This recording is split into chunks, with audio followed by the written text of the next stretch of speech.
Fly, Rocket Man, fly! Right into them, right through the gate! This was an action-packed chapter and just really, really fun to read.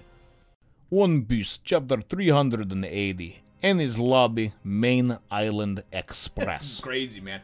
All hell is breaking loose, and I'm supposed to try to go and wrap my mind around it and put it into a cohesive thought.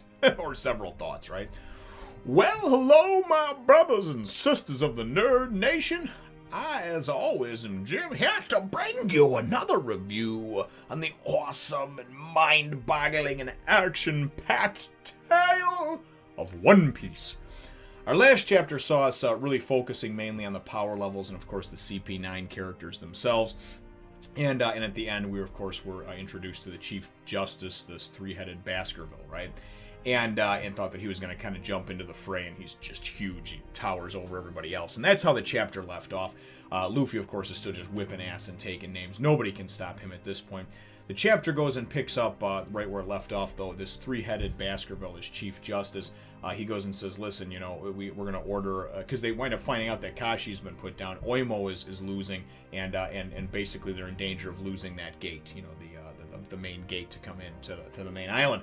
So he winds up saying, he says, listen, you know, send 100 of the courthouse guards, right? And we wind up seeing a little later on in the chapter this elite unit, but the majority of this takes place with everybody that's in the Rocket Man, which is obviously most of the Straw Hats and Kokoro, Yokozuna, and then, of course, what's going on in the battle to open the gates, you know, between, of course, the dock workers as well as the Franky family. So we wind up getting, and I thought this was pretty cool. We wind up getting, taken into the Rocket Man over there. First, we see a scene where actually that Sodom and Gomorrah, they're coming and trying to take. They're trying to. It's been 5 minutes. They're feverishly trying to get this gate open, right? And they've got the key to it, so they can get it open. But of course, Oimo is still in the way. So Oimo doesn't want to let anybody by, and he's still, even though he's losing ground, he still is holding them off.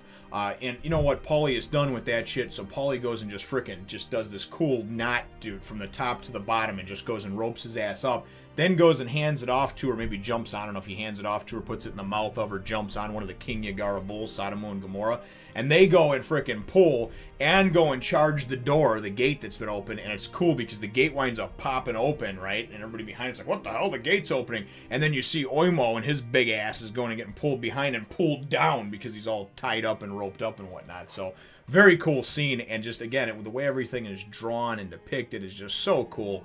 And man, this is going to be like a shit your pants series of episodes, I think, when I get to, you know, obviously to this in the anime. So very, very cool stuff.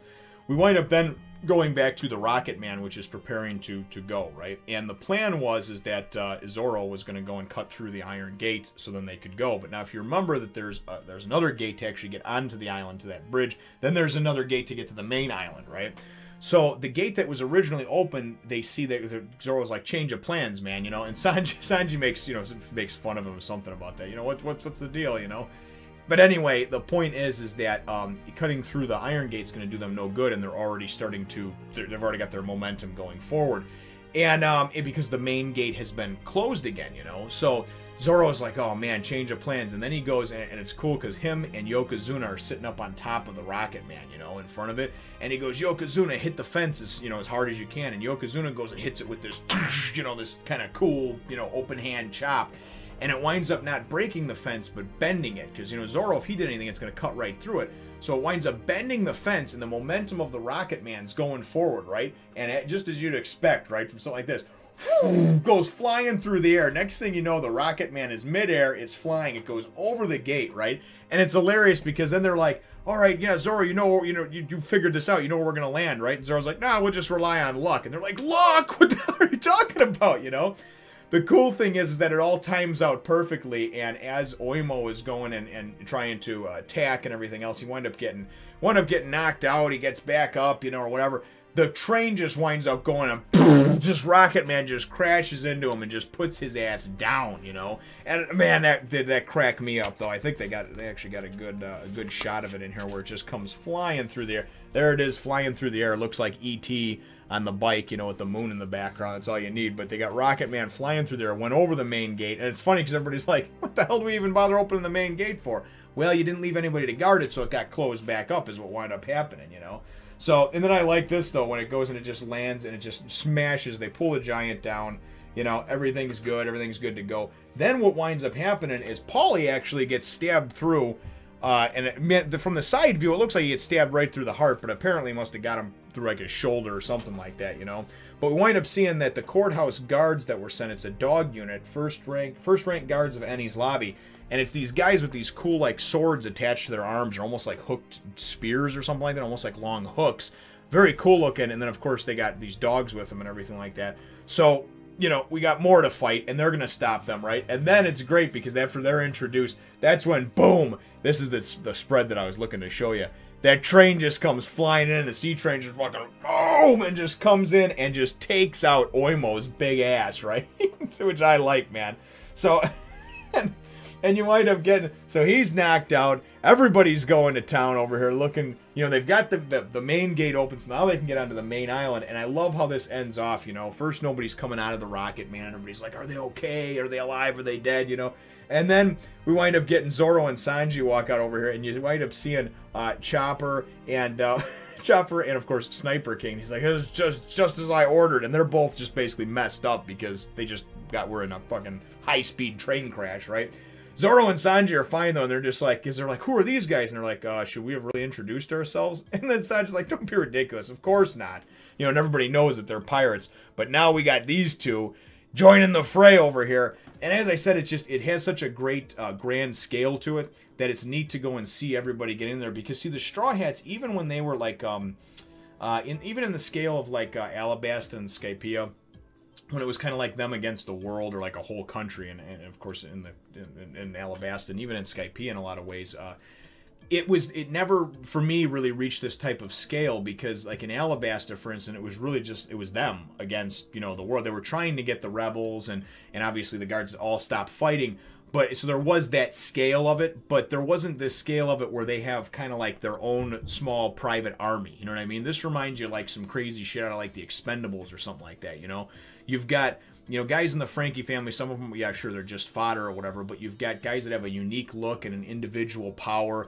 You got the Destroyers, you've got and then of course you got guys like, you know, Tilestone, Lulu, and Paulie, who all have their own unique look and their own unique move set. And then you've got Luffy, who's just going around like a fucking wrecking ball, just going through like a hurricane, just taking out everyone and everything he comes across.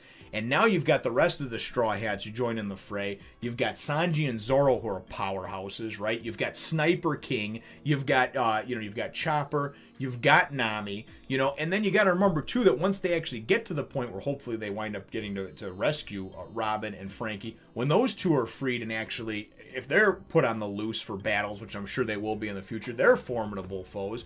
You got this freaking awesome sumo frog, Yokozuna, you know. It's just, there's a ton of stuff going on, and you just kind of feel like you have that grand scale of finally we've got a number of allies with us, you know, as opposed to it's the Straw Hats against like the world or the country or whatever island or wherever they're at, you know. So I kind of like that. I really do. I think it's for me, it's the first time we've really seen it in this scale, and we've had a number of people that kind of have their back, you know. And even though the odds are overwhelming and it's 10,000 against 60 and everything else, it's like I said, it's still just the point of the cool things. Even like the King Bulls, the, you know, Sodom and Gomorrah and stuff like that, and then being able to be tasked with taking out these two giants as they did, you know.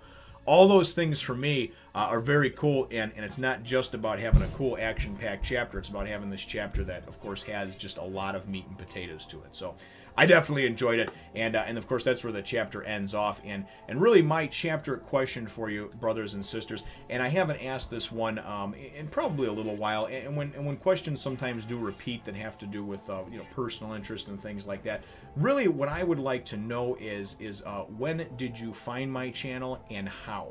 And I know that, again, like I said, if you don't want to answer again, don't feel compelled to. I ask some questions every 50, 100, 150 chapters that I do for this, because we have new people coming on every day, coming aboard, of course, and it's just nice to know. So if you can remember, how did you find my channel, and of course, when did you come on, if you can remember that. So, and then also really just and I don't know if these are gonna be throwaway characters or not, because they were formally introduced, but what are your thoughts on the elite unit? Obviously, with the I think that the dogs themselves, they're kind of neat, but I like the guys with those cool, like, you know, they almost look like these long, like, crowbar or hook type things on the end of them. They look like just really cool, you know. You know, I have a feeling they're going to wind up just being kind of fodder, But whatever. What are your thoughts on them as well? Let me know your answer to those questions in the comments down below. Feel free to hit the thumbs up, the like button if you should think that I deserve it, and subscribe if you haven't done so already. We will look forward to catching all of you in the next thrilling chapter, Nation. Remember to subscribe to other channels and follow me on Twitter, Facebook, and Instagram as well.